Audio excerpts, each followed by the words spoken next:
Welcome to SS defence academy friends. आज के इस वीडियो सेशंस में मैं आप सभी के साथ डिस्कस करने वाला हूं आरपीएफ कांस्टेबल का जो एग्जामिनेशंस 24 जनवरी 2019 को थर्ड शिफ्ट में कंडक्ट हुआ था और जो ऑफिशियल पेपर में जीके के क्वेश्चंस बने थे उस क्वेश्चंस का आंसर्स आज के इस वीडियो सेशंस में डिस्कस करने वाला हूं। तो वीडियो काफ़ी इम्पॉर्टेंट होने वाला है। आने वाले सभी कॉम्पिटिटिव एग्जामिनेशंस के लिए ये सभी जीके के क्वेश्चंस काफ़ी महत्वपूर्ण रहेंगे। ऐसा नहीं है कि ये आरपीएफ कांस्टेबल एग्जामिनेशंस में क्वेश्चंस बना है तो अदर एग्जामिनेशंस में नहीं बनेगा, ऐसा नहीं है। ये सभी वनडे एग्जामिनेशंस के लिए काफ़ी इंपॉर्टेंस रहेगा क्वेश्चंस। ये कई बार प्रीवियस एग्जामिनेशंस में ये क्वेश्चंस रिपीटेड हो चुका है। तो चलिए देरी ना करते हुए सभी क्वेश्चंस को एक एक करके डिस्कस कर लेते हैं और वीडियो सेशंस एंड होने के बाद आप इसका पीडीएफ भी डाउनलोड कर सकेंगे टेलीग्राम चैनल से जुड़ के, जिसका लिंक डिस्क्रिप्शन बॉक्स में आपको देखने को मिल जाएगा।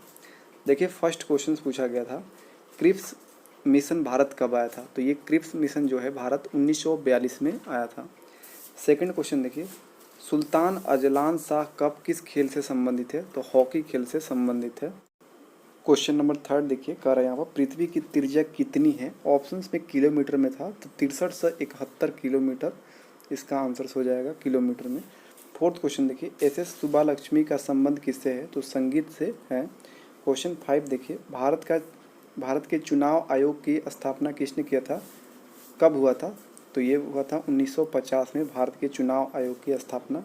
6 क्वेश्चन देखिए, डुरंड रेखा ब्रिटिश भारत और डैश के बीच की सीमा रेखा है? तो ये अफगानिस्तान के बीच की सीमा रेखा है। क्वेश्चन 7 देखिए, पृथ्वी को नीला ग्रह क्यों कहा जाता है? तो पानी की उपस्थिति के कारण पृथ्वी को नीला ग्रह कहा जाता है। क्वेश्चन 8 देखिए, लोकसभा को डैश के रूप में भी जाना जाता है? तो जनता की सदन के रूप में भी जाना जाता है लोकसभा को। क्वेश्चन 9 देखिए, इंडोनेशिया की मुद्रा क्या है? तो ये है रुपया। क्वेश्चन 10 देखिए, मानव आँख में प्रवेश करने वाली प्रकाश की मात्रा को नियंत्रित करता है? तो आइरिस नियंत्रित करता है। नेक्स्ट क्वेश्चन देखिए 11th, कौन सा राज्य भारत का सबसे बड़ा मांस उत्पादक राज्य है? तो है उत्तर प्रदेश। क्वेश्चन 12 देखिए, 2018 में शीतकालीन ओलंपिक्स खेलों का आयोजन किस स्थान पर हुआ था? तो प्योंगचांग में हुआ था। क्वेश्चन 13 देखिए, खार्तुम डैश नदी के किनारे स्थित है? तो ये नील नदी के किनारे स्थित है खार्तुम। 14 देखिए, भारत में उत्पादित रेशम का अधिकांश प्रकार है? तो मलबरी अधिकांश प्रकार है रेशम का। क्वेश्चन 15 देखिए, कह रहा है कि चंडीगढ़ शहर के वास्तुकार कौन थे? तो ली कार्बुजिए थे। नेक्स्ट क्वेश्चन देखिए, क्वेश्चन नंबर 16, राज्यसभा का सदस्य बनने के लिए न्यूनतम आयु कितना होना चाहिए? 30 साल होना चाहिए। क्वेश्चन नंबर 17 देखिए, कह रहा है उपभोक्ता संरक्षण अधिनियम वर्ष डैश में लागू हुआ था? तो उपभोक्ता संरक्षण अधिनियम 1986 में लागू हुआ था। क्वेश्चन 18 देखिए, कह रहा है अंगोरा अल्पाइन और न्यूबियन प्रकार डैश के उदाहरण है? तो ये बकरी के सब नस्ल है, अंगोरा, अल्पाइन, उसके बाद न्यूबियन, ये सभी बकरी के नस्ल है। क्वेश्चन नंबर 19 देखिए, भारत के राष्ट्रपति के पद का कार्यकाल कितने होता है? तो 5 वर्षों का होता है। नेक्स्ट क्वेश्चन देखिए, कह रहा है यहाँ पे पौधों के तनों में छल्ले का निर्माण और जड़ों की वृद्धि में कौन सा ऊतक सहायक होता है? तो लेटरल मेरिस्टेम जो होता है ऊतक वो सहायक होता है। क्वेश्चन 21 देखिए, कोलंबिया पठार किस महाद्वीप में स्थित है? तो उत्तरी अमेरिका में स्थित है। 22 देखिए, एकल ईंधन स्रोत से बिजली और तापीय ऊर्जा का एक साथ उत्पादन कहलाता है? तो कोजेनरेशंस कहलाता है।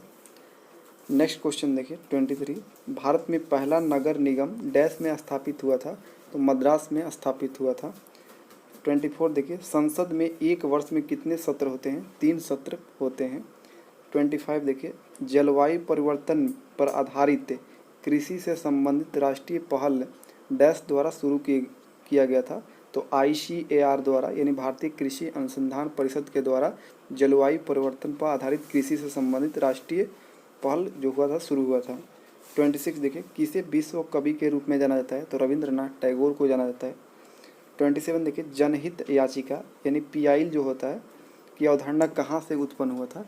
तो यूनाइटेड स्टेट ऑफ अमेरिका से ये इसकी अवधारणा का उत्पन्न हुआ था। जनहित याचिका PIL। 28 देखिए, रविंद्रनाथ टैगोर को साहित्य का नोबेल पुरस्कार उनकी किस कृति के लिए दिया गया था? तो गीतांजलि कृति के लिए मिला था। 29 देखिए, कह रहा है दूध में रोगाणुओं की उत्पत्ति को रोकने के लिए उसे 15 से 30 सेकेंड तक 70 डिग्री सेल्सियस पर गर्म करके तुरंत ठंडा करने की प्रक्रिया कहलाती है। तो पाश्चुरीकरण प्रक्रिया कहलाती है। 30 क्वेश्चन देखिए, संविधान के अनुसार राज्यसभा में सदस्यों की संख्या कितनी होती है? तो 250 सदस्य होते हैं। क्वेश्चन देखिए 31, कह रहा है वह रासायनिक अभिक्रिया जिसमें कोई पदार्थ ऑक्सीजन से अभिक्रिया करके ऊष्मा उत्पन्न करता है कहलाता है? तो दहन कहलाता है। 32 देखिए, 1947 में न्यायिक सक्रियता शब्द किसने गढ़ा था? तो आर्थर एस्लेजिंगर ने ये गढ़ा था शब्द को, न्यायिक सक्रियता 1947 में। 33 देखिए, कौन एक अंतःस्रावी ग्रंथि है? ऑप्शन है पीयूष ग्रंथि, लार ग्रंथि, श्वेत ग्रंथि, वसा ग्रंथि। तो जिसमें जो पीयूष ग्रंथि है यह एक अंतःस्रावी ग्रंथि है, बाकी नहीं है। 34 देखिए, गुर्दे से निर्मित छोटी पत्थरी को बारीक कणों में तोड़ने के लिए किस विधि का उपयोग किया जाता है? तो अल्ट्रासाउंड का उपयोग किया जाता है। 35 देखिए, भारत के आंतरिक क्षेत्रों में जलवायु के चरम का अनुभव होता है? तो सागर से दूरी के कारण चरम अनुभव होता है, जलवायु के चरम का अनुभव होता है। क्वेश्चन देखिए 36, 1759 में अहमद शाह अब्दाली डैश से बदला लेने के लिए भारत लौटा था? तो मराठों से बदला लेने के लिए अहमद शाह अब्दाली ने 1759 में ये भारत लौटे थे।